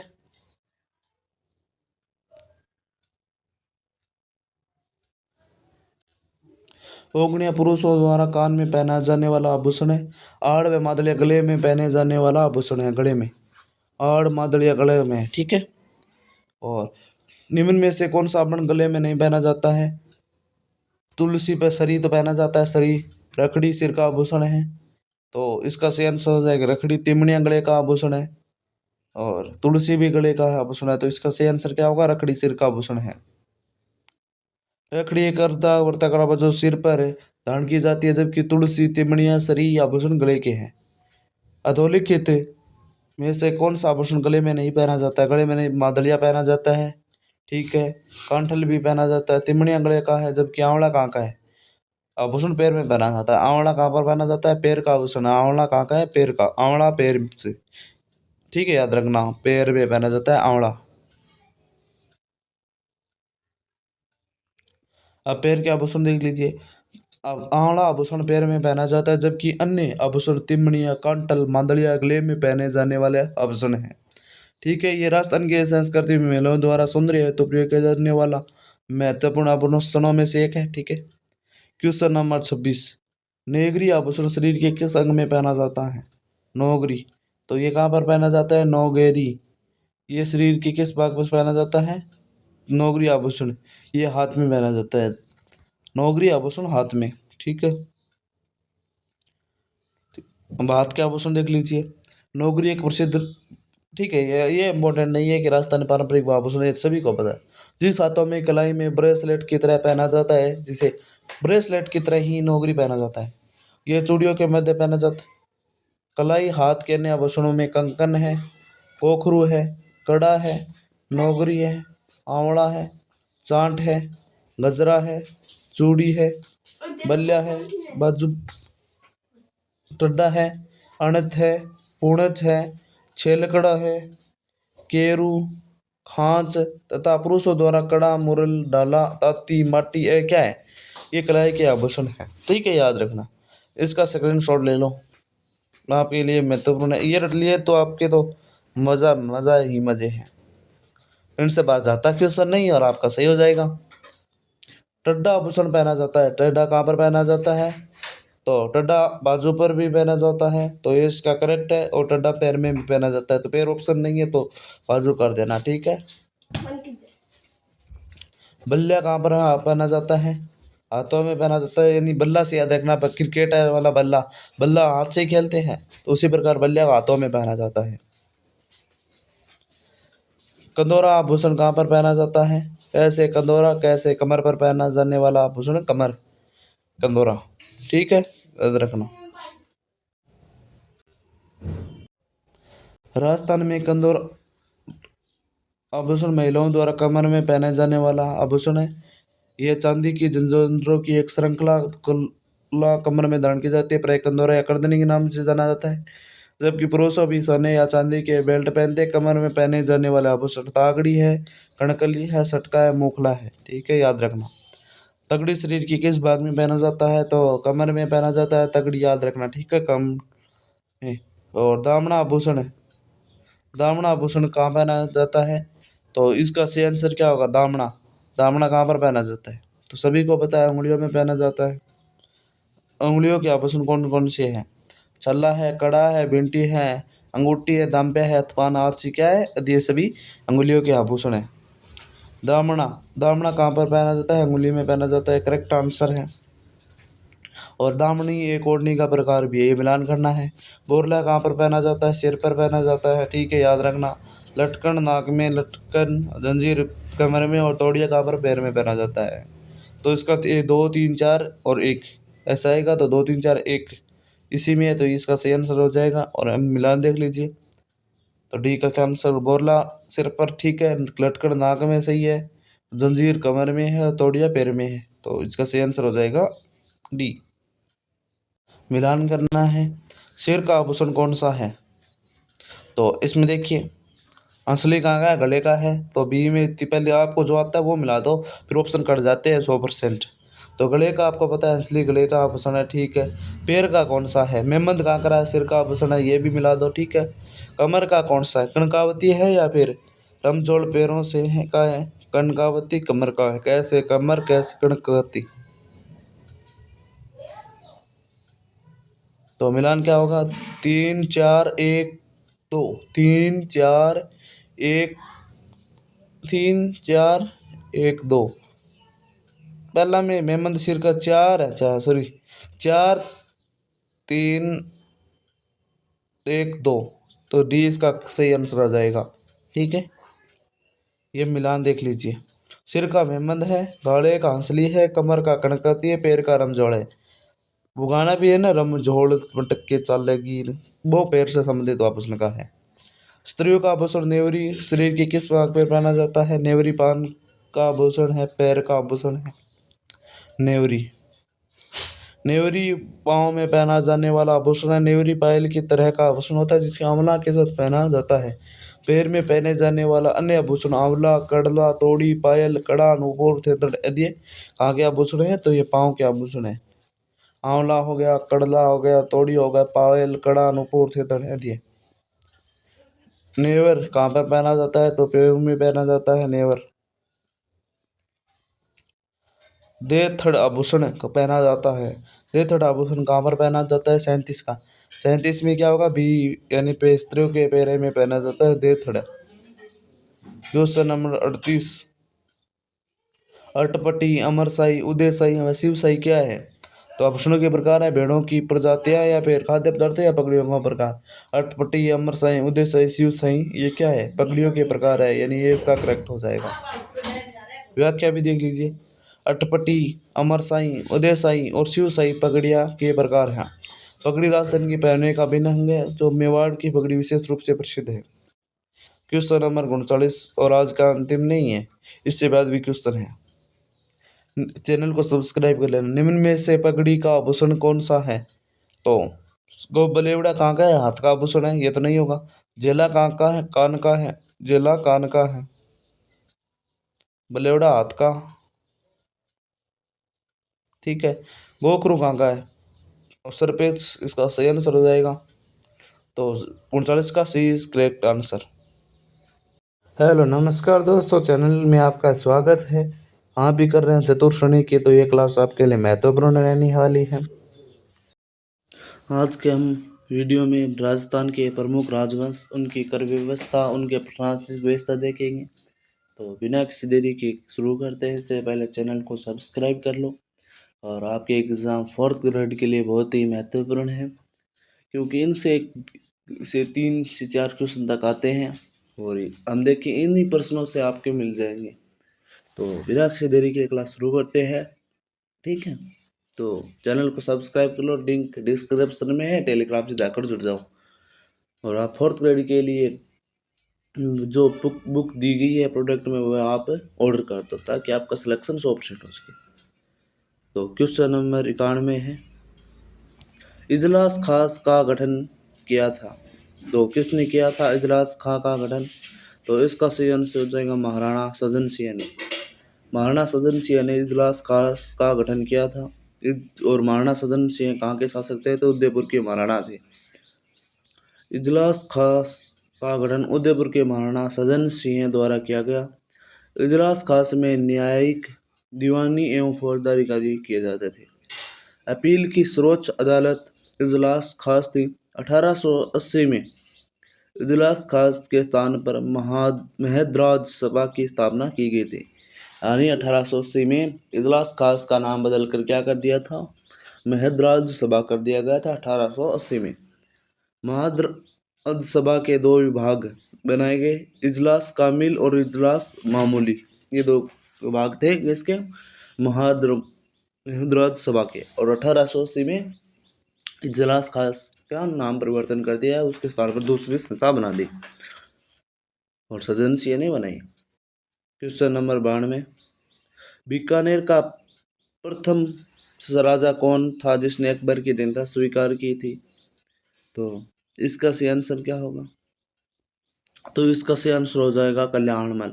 और भाई ये भी पूछ ले कि शेर शाह सूरी की दीनता स्वीकार करने वाला बीकानेर का शासक कौन था? तो वो भी कल्याण सिंह था, क्योंकि कल्याण सिंह के पिताजी का नाम क्या था? जैतर सिंह। जैतर सिंह की हत्या राव मालदेव ने कर दी थी और उसके विरुद्ध में शेर शाह से कल्याणमल ने समझौता कर लिया था, ठीक है। तो इसका आंसर क्या है? कल्याणमल। कल्याणमल बीकानेर का पहला राजा था जिसने 1570 ईस्वी में अकबर के नागौर दरबार में उपस्थित होकर उसकी दीनता स्वीकार की। उल्लेखनीय है कि राव बीकानेर के संस्थापक थे। बीकानेर के संस्थापक कौन थे? राव बीका थे, ठीक है। जबकि लूणकरण बीकानेर के तीसरे राव थे जिनके शासनकाल 1505 से 1526 था। यानी लूणकरण के बाद जत्र सिंह बना, जत्र सिंह के बाद में कल्याण सिंह और कल्याण सिंह के बाद राय सिंह शासक बने थे। आपको हाल ही के परीक्षाओं में देखें तो क्रम वाइज ज़्यादा पूछता है, यानी शासकों का क्रम जैसा, ठीक है, वो भी आपको ध्यान रखना पड़ेगा। समवर्षा रेखा जो राजस्थान को लगभग 2 समान भागों में विभाजित करती है, ये सभी को ही पता है कि 50 सेंटीमीटर रेखा तो राजस्थान को 2 भागों में बांट देती है, अरावली के समांतर चलती है। और ये 50 समवर्षा रेखा है। जबकि ये भी आ जाता है कि मरुस्थल को 2 भागों में विभाजित करने वाली कौन सी समवर्षा रेखा है? तो वह है 25। तो इसका सही आंसर क्या हो जाएगा? 50। और अरावली पहाड़ी दुनिया की सबसे पुरानी पहाड़ियों में से एक है। अन्य पर्वत तुलनात्मक रूप से नई है। एक निश्चित अंतराल पर समान वर्षा वाले बिंदुओं को मिलाने वाली रेखा आइसोहाइट कहलाती है। आइसोहाइट याद रखना कि समान वर्षा वाले स्थानों को मिलाने वाली रेखा को क्या कहते हैं? आइसोहाइट कहते हैं। आप तो समवर्षा याद ही कर लिया, लेकिन इंग्लिश में नाम आ जाएगा तो आपकी कंफ्यूज हो जाएगी, इसलिए याद रखना आइसोहाइट, आइसोहाइट, आइसोहाइट, ठीक है। क्वेश्चन नंबर 94, राजस्थान के प्रथम मुख्यमंत्री कौन थे? तो इसका सही आंसर क्या होगा? हीरालाल शास्त्री पहले मनोनीत मुख्यमंत्री थे। दूसरे मनोनीत CV वेंकटरमण, तीसरे टीकाराम पालीवाल। कौन थे? टीकाराम जयेंद्र व्यास, तीसरे जयेंद्र व्यास। जबकि राजस्थान के प्रथम निर्वाचित मुख्यमंत्री टीकाराम पालीवाल और दूसरे जयेंद्र व्यास, ठीक है। तो राजस्थान के प्रथम मुख्यमंत्री हीरालाल शास्त्री थे और ये राजस्थान के प्रथम स्वतंत्रता संग्राम सेनानी तथा भारतीय राष्ट्रीय कांग्रेस के सदस्य थे। इनका कार्यकाल 7 अप्रैल 1949 से 5 जनवरी 1951 तक रहा था। 7 अप्रैल 1949 से 5 अप्रैल जनवरी 1951 तक रहा था, ठीक है। क्वेश्चन नंबर 95, राजस्थान में संभाव्य वाष्पीकरण उत्सर्जन की सर्वाधिक दर कहाँ पर है? तो इसका से वाष्पीकरण की सर्वाधिक दर जैसलमेर में है। 95 का क्या आंसर हो जाएगा? डी। तो राजस्थान में संभाव्य वाष्पीकरण वाष्पोत्सर्जन की सर्वाधिक मात्रा है वो जैसलमेर जिले में है। जैसलमेर पश्चिमी राजस्थान का शुष्क क्षेत्र है। यहाँ पर वार्षिक वर्षा 25 सेंटीमीटर से भी कम होती है। यहाँ पर सौर ऊर्जा और पवन ऊर्जा की उच्च क्षमता है। राजस्थान की जलवायु शुष्क से उपाद्र मानसून जलवायु। राजस्थान का सर्वाधिक दैनिक तापांतर वाला भी जिला जैसलमेर है, जबकि वार्षिक तापांतर वाला जिला चूरू है। याद रखना। क्वेश्चन नंबर 96, निम्नलिखित में से कौन सा नृत्य महिलाओं द्वारा किया जाता है? तो महिलाओं के द्वारा कौन सा किया जाता है? कच्ची घोड़ी नहीं किया जाता, कच्ची घोड़ी पुरुषों द्वारा किया जाता है। और काठ की नकली घोड़ी होती है। आप घोड़ी के नाम पर असली घोड़ी नहीं होती, जबकि काठ की घोड़ी होती है। जंग नृत्य कहाँ पर किया जाता है? गेर नृत्य भी पुरुषों के द्वारा किया जाता है। ये ऑप्शन काट दिया जाता है। गेर मेवाड़ क्षेत्र इधर किया जाता है। होली के दूसरे दिन किया जाता है गेर नृत्य। होली के दिनों में या होली के दूसरे दिन किया जाता है गेर नृत्य। जंग डफ कच्ची घोड़ी है राजस्थान के शेखावाटी में किया जाता है। चरी नृत्य है वो महिलाएं करती है। तो इसका आंसर क्या होगा? चरी नृत्य। और चरी नृत्य की प्रसिद्ध नृत्यांगना कौन सी है? फलकूबाई है, जो कि अजमेर की रहने वाली है। गुर्जर जाति का नृत्य है चरी नृत्य। और इसकी व्याख्या देख लीजिए। चरी नृत्य राजस्थान का प्रसिद्ध लोक नृत्य है। ये गुर्जर जाति की महिलाओं द्वारा किया जाने वाला सामूहिक नृत्य है। प्रसिद्ध नृत्य किशनगढ़ यानी अजमेर के गुर्जर समुदाय का है। और इस नृत्य की केवल महिलाएं प्रदर्शन करती हैं। फलकूबाई चरी नृत्य की प्रसिद्ध नृत्यांगना, जबकि गेर नृत्य, चंग नृत्य व कच्ची घोड़ी नृत्य पुरुषों द्वारा किया जाने वाला पारंपरिक नृत्य है। याद रखना, ठीक है। तो फलकूबाई का संबंध किससे है?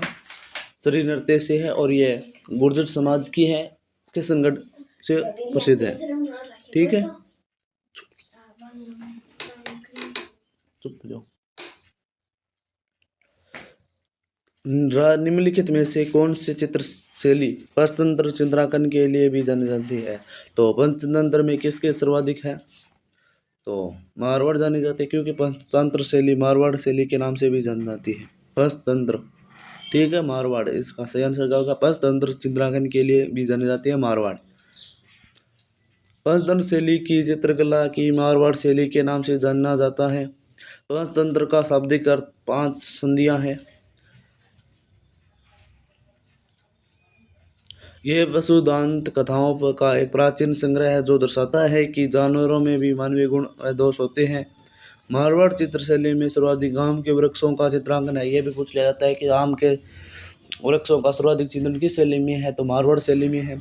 मुगल काल से प्रभावित मारवाड़ चित्रशैली जोधपुर चित्रशैली के नाम से जानी जाती है, ठीक है। क्वेश्चन नंबर 98 हेला ख्याल से संबंधित है। हेला ख्याल लोक संगीत राजस्थान के क्षेत्रों में किया जाता है। तो ये कहाँ पर किया जाता है? दौसा और सवाईमाधोपुर में किया जाता है हेला ख्याल, ठीक है। हेला ख्याल दौसा, सवाईमाधोपुर, टोंक भी आ जाए तो टोंक भी कर देना। टोंक में भी हेला ख्याल किया जाता है, ठीक है। इसके कलाकार के नाम बताइए। और ये हेला ख्याल दौसा, करौली, सवाईमाधोपुर में प्रचलित है। टोंक भी कर लेना। हेला ख्याल के प्रवर्तक कौन है? शायर हेला। इनके नाम पर ही है शायर हेला। हेला ख्याल के कौन है? शायर हेला। और इसके प्रमुख कलाकार शायर का हेला ख्याल है, ठीक है। और प्रवर्तक भी शायर हेला है। हेला ख्याल में दी जाने वाली लंबी टेर को हेला देना कहते हैं। और ठीक है, लाल सोट दौसा की प्रसिद्ध है, ठीक है। किस राज्य के शासक को राजस्थान संघ का राज प्रमुख बनाया गया था? तो राजस्थान संघ का नाम कौन सा था? तो कोटा के भीम सिंह को बनाया गया था। कोटा में कौन था? भीम सिंह। कोटा में कौन था? भीम सिंह था ना। तो कोटा के राजा को राज प्रमुख बनाया गया था। और 1825 यानी 25 मार्च 1948 को 25 मार्च 1948 को राजस्थान संघ बना था। इसमें 9 रियासतें और एक ठिकाना था। तो 9 रियासतें कौन सी थी? तो कोटा थी, झालावाड़ थी, बूंदी रियासत थी, ठीक है। 3 तो ये रियासत होगी। शाहपुरा थी, ठीक। 4 प्रतापगढ़, डूंगरपुर, बांसवाड़ा, 4 3 7 और एक किशनगढ़ 8 है। और एक और थी प्रतापगढ़, बूंदी, बांसवाड़ा, एक रियासत और थी, मैं नाम भूल गया, शाहपुरा। शाहपुरा, ये 9 रियासतें थी और एक ठिकाना था कुशलगढ़ ठिकाना। ठीक है। तो राजतंत्र के एकीकरण का दूसरा चरण 25 मार्च 1948 ईस्वी को बांसवाड़ा का प्रतापगढ़, कोटा, बूंदी, किशनगढ़, शाहपुरा एवं झालावाड़ को मिलाकर बनाया गया था और राजस्थान संघ किया गया था। कोटा के भीम सिंह को इसका राज प्रमुख बनाया गया एवं बूंदी के महाराजा बहादुर सिंह को उपराष्ट्र प्रमुख और डूंगरपुर के राजा लक्ष्मण सिंह हैं को इसका कनिष्ठ या वरिष्ठ कनिष्ठ उपराष्ट्र प्रमुख बनाया गया था। ठीक है, याद रखना। क्वेश्चन नंबर 100, 1930 के दशक में भरतपुर में राजनीतिक जागृति का श्रेय किसको दिया जाता है? तो युगल किशोर चतुर्वेदी को दिया जाता है। इसे जवाहरलाल नेहरू कहते हैं राजस्थान का। इसका संबंध भरतपुर से है और 1930 में भरतपुर में राजनीतिक जागृति का श्रेय भी जुगल किशोर चतुर्वेदी को जाता है। ठीक है। अब जुगल किशोर चतुर्वेदी का जन्म 4 नवंबर 1904 को सोंक ग्राम मथुरा में हुआ। 1930 में जब प्रजामंडल की मान्यता के लिए भरतपुर में सत्याग्रह चढ़ा तो उन्हें नौकरी से त्याग कर दे दिया और सक्रिय राजनीति की शुरुआत की। जनता से फिर इनको दूसरा जवाहरलाल नेहरू कहकर बुलाती है। ये इम्पोर्टेंट है कि राजस्थान का दूसरा जवाहरलाल नेहरू किसे कहते हैं? तो पंडित जुगल किशोर चतुर्वेदी को कहते हैं, युगल किशोर चतुर्वेदी को। ठीक है। राठौड़ वंश का इतिहास, मारवाड़, मेवाड़ देखेंगे। ठीक है। तो मेवाड़ राज्य घराने के अंत्येष्टि स्थल का नाम क्या है? अंत्येष्टि। तो इसका सही आंसर क्या हो जाएगा? गेट नहीं, मेवाड़ अंत्येष्टि का नाम महासत्या, नहीं महासती का टीला, तो महासती है यहाँ पे। ठीक है, महासत्य है। गेटोर कहाँ का है? जयपुर का है, जयपुर। और पहली किसकी है? ईश्वरी सिंह की है गेटोर में। बड़ा बाग कहाँ पर है? काका की कहाँ पर है? बड़ा बाग जैसलमेर में है, जैसलमेर में। ठीक है। और काका की छतरी कहाँ पर है? ये काका शायद या जोधपुर है या बीकानेर है, लेकिन नहीं, काका की जोधपुर में ही है। काका के अंत्येष्टि का नाम जोध, याद रखना, मेरे थोड़ी सी ध्यान कर लेना यार। ठीक है। क्वेश्चन नंबर, मेवाड़ राज्य घराने के दृष्टि महासत्य है। राजस्थान के पर्वत राजपूत राज्य की स्थापना 566 ईस्वी में गोहिल द्वारा की गई। गोहिल ने नागदा को राजधानी बनाया। मेवाड़ के राणाओं ने नागदा को राजधानी बनाया था। ठीक है। मेवाड़ के राणाओं को हिंदुओं का सूरज कहते हैं। बाबा ने कैलाशपुरी में एकलिंग जी या लकुलिश जी का मंदिर बनाया। एकलिंग जी गोहिल वंश के कुल देवता भी हैं। ठीक है। क्वेश्चन नंबर 102, मारवाड़ के किस शासक ने मुगलों की अधीनता स्वीकार नहीं की थी? मारवाड़ के किसने? तो उदय सिंह ने की थी और अकबर ने इसे मोटा राजा, उदय सिंह की मोटा राजा की उपाधि दी। मोटा राजा की उपाधि किसे दी थी? उदय सिंह को। और ये मारवाड़ का शासक था पहला जिसने अधीनता स्वीकार की थी। अमर सिंह ने भी की थी, अजीत सिंह ने भी की थी, और सभी की थी, लेकिन राव चंद्रसेन ने नहीं की थी। और ये मुगल दरबार में गया था पर उसे वहाँ पर इतनी इज्जत नहीं मिली और जिसके कारण ये वापस आ गया था। ठीक है। और इसे राव मालदेव के बाद शासक बना था। ठीक है। राव मालदेव की मृत्यु के बाद राव चंद्रसेन 1562 ईस्वी में मारवाड़ का शासक बना।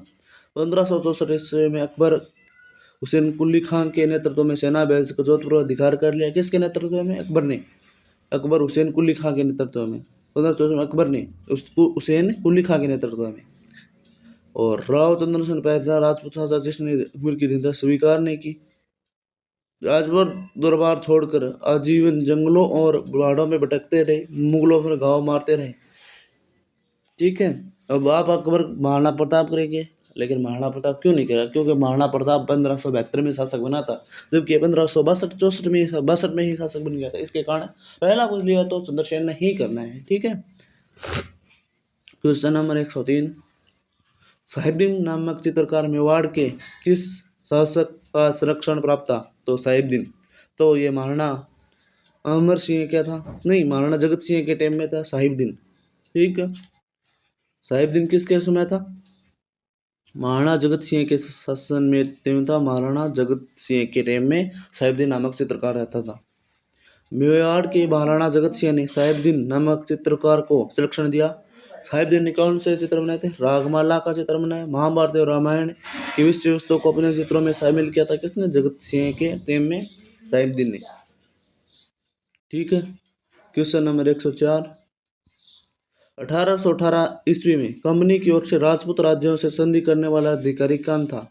तो इसका सही आंसर हो जाएगा चार्ल्स मेटकॉफ। और ये कहाँ का प्रशासक था? ये पंजाब का प्रशासक। पंजाब से इसे राजस्थान के राजपूत राज्यों से संधि करने के लिए घाला गया था 1818 में। और कौन सी संधि थी? सहायक संधि की थी। कौन सी? सहायक संधि। और वेलेजली को सहायक संधि का संस्थापक माना जाता है। सबसे पहले किस रियासत ने की थी? तो सबसे पहले रियासत कौन सी थी? भरतपुर रियासत थी क्या करौली रियासत थी? तो सबसे पहले भरतपुर रियासत ने की, उसके बाद तो कोटा वाले ने पूर्ण रूप से की थी। ठीक है। सॉरी दोस्तों, विलेजली तो वो सहायक संधि थी। आर्थिक भारतीय की नीति स्रोत की थी, यह सहायक संधि है।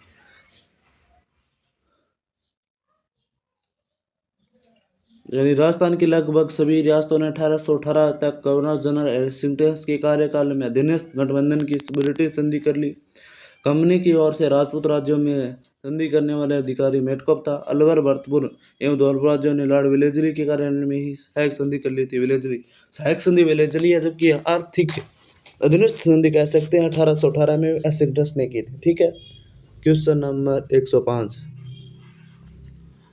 यहाँ पर पूछा गया कि किस किले को मेवाड़गढ़ भी कहा जाता है?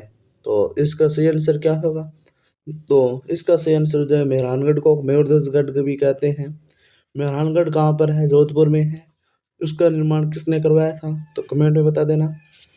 ठीक है। लोहागढ़ कहाँ पर है? भरतपुर में है। भरतपुर में है। ठीक है।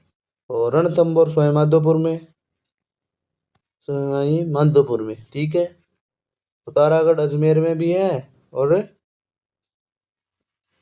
बूंदी में भी है। ठीक है। मेहरानगढ़ किला को मेवाड़गढ़ भी कहा जाता है। मेहरानगढ़ का किला जोधपुर के गहने के रूप में प्रसिद्ध है। इस किले को 1459 में राव जोधा द्वारा जोधपुर में बनवाया गया था। ये कब बना है? 1459 में राव जोधा के द्वारा जोधपुर में बनाया गया था मेहरानगढ़। और जोधपुर की स्थापना भी राव जोधा के द्वारा की गई थी। ठीक है, याद रखना। Question number 6। अकबर की शाही सेना ने किसके नेतृत्व में जोधपुर पर कब्जा किया था? तो इसका सही आंसर क्या होगा? तो इसका सही आंसर क्या हो जाएगा? हुसैन कुली खां के नेतृत्व में जोधपुर पर कब्जा कर लिया था। और 1564 में किसके समय पर? चंद्रसेन के समय पर। ठीक है। और चंद्रसेन यहाँ से चला गया था। ठीक है। ठीक है। क्वेश्चन नंबर 107 में आएंगे ना। राव बीकानेर ने किस वर्ष बीकानेर नगर की स्थापना की? तो बीकानेर की स्थापना 1488 में की थी। ठीक है। आखातीज के देखते हैं। आखातीज कब आती है? वैशाख पक्ष की शुक्ल पक्ष का तृतीया को आखातीज आती है। और बीकानेर में पतंग महोत्सव होता है आखातीज के समय। बीकानेर की स्थापना राठौड़ वंशीय शासक राव साहब बीका ने 1488 में किया।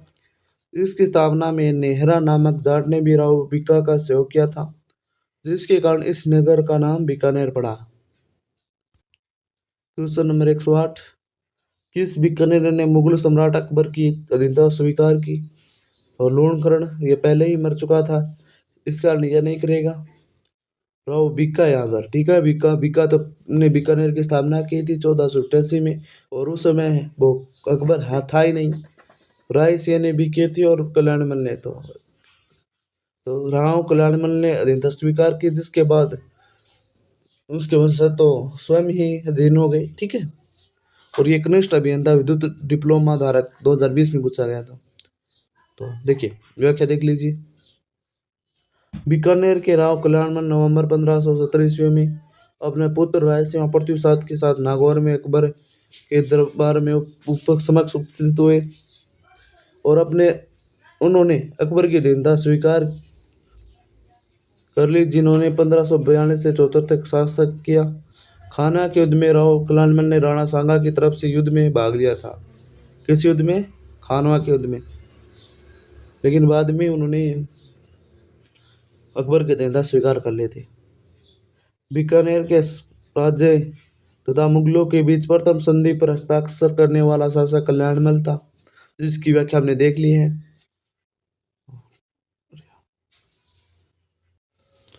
क्वेश्चन नंबर 110, बाबर के पुत्र कामरान और बीकानेर नरेश के मध्य युद्ध का वर्णन किस ग्रंथ में मिलता है? तो राव जेतसिंह छंद में मिलता है।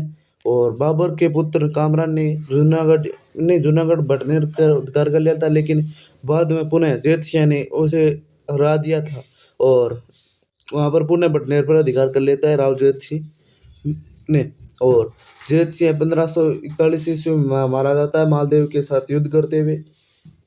ठीक है, याद रखना। और जेतसिंह के लड़के का नाम था कल्याणमल। ठीक है, तो इसकी व्याख्या देख लीजिए। बीकानेर राव जेतसिंह और शहजादा कामरान के मध्य युद्ध का वर्णन राव जेतसिंह छंद में मिलता है और इसकी रचना बिट्टू सूजा द्वारा डिंगल भाषा में की गई। एक जैसे बीकानेर राव जेतसिंह ने 1534 ईस्वी कामरान के भाई कामरान हुमायूं के भाई को पराजित किया था, क्योंकि 1574 में बटनेर का युद्ध भी कह सकते हैं काबुल के मुगल शासकों। क्वेश्चन नंबर 111, निम्नलिखित बीकानेर के शासकों में किसने खानवा के युद्ध में राणा सांगा की ओर से भाग लिया था? तो राणा सांगा की ओर राव कल्याणमल ने भाग लिया था। जबकि राजा कौन था? तो राजा गांगा था। नहीं, गांगा नहीं था, जत्रसिंह था। क्या या लूणकर नहीं था, जत्रसिंह था। जत्रसिंह का लड़का कल्याणमल ने भाग लिया था। ठीक है, बीकानेर के शासक रायसिंह का शासनकाल था। तो रायसिंह का शासनकाल कब था? 1556 में। तो उसके पिता ही थे। ये ऑप्शन काट दिया गया बीकानेर में।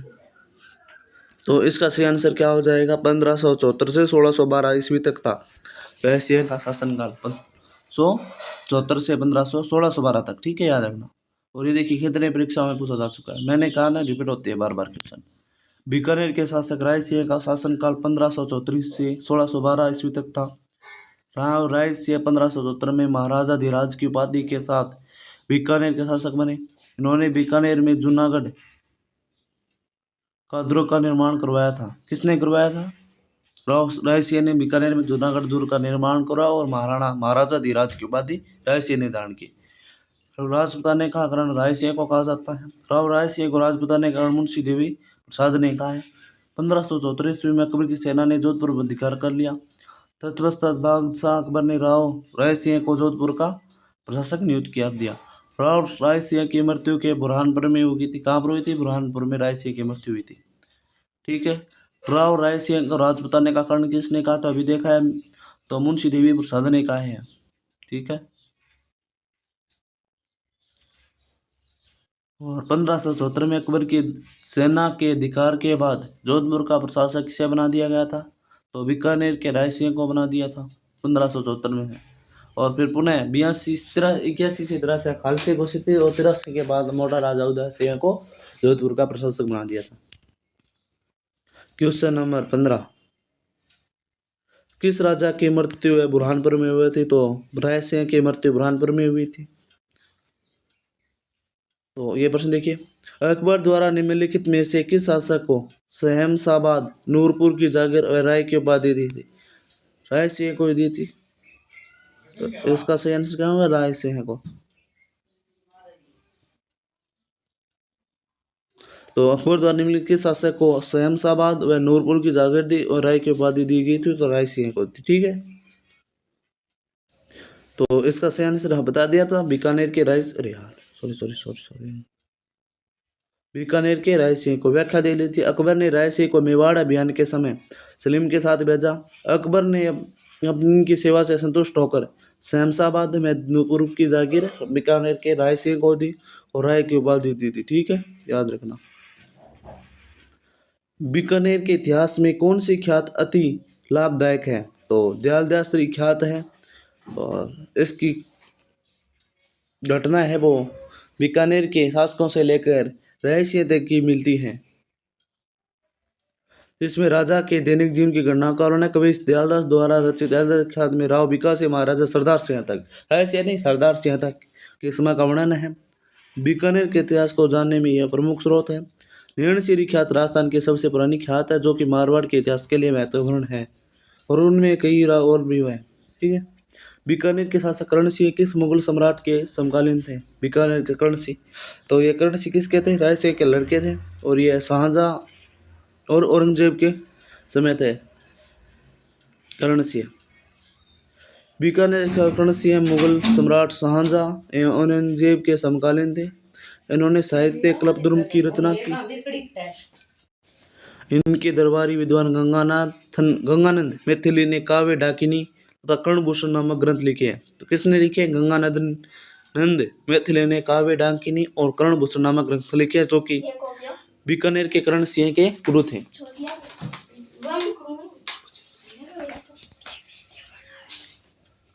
क्वेश्चन नंबर 119, बीकानेर के अनूप सिंह को औरंगजेब ने कौन सी उपाधि दी थी? तो बीकानेर के अनूप सिंह को कौन सी उपाधि दी थी? महिसराव की या महिमरावताओं की? महिमरावताओं की उपाधि औरंगजेब ने बीकानेर के अनूप सिंह को दी थी। महाराजा अनूप सिंह बीकानेर के राठौड़ शासक थे। वह 1669 ईस्वी में बीकानेर के महाराजा बने। मुगल बादशाह औरंगजेब ने मराठों का दमन करने के लिए महाराजा अनूप सिंह को भेजा था।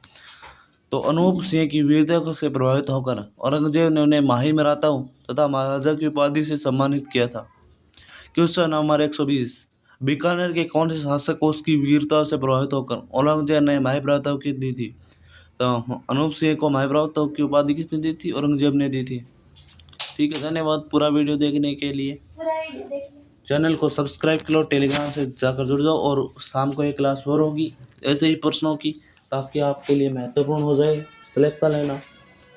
तो टेलीग्राम से जुड़ जाना, PDF आपको वहाँ पर उपलब्ध हो जाएगी। धन्यवाद।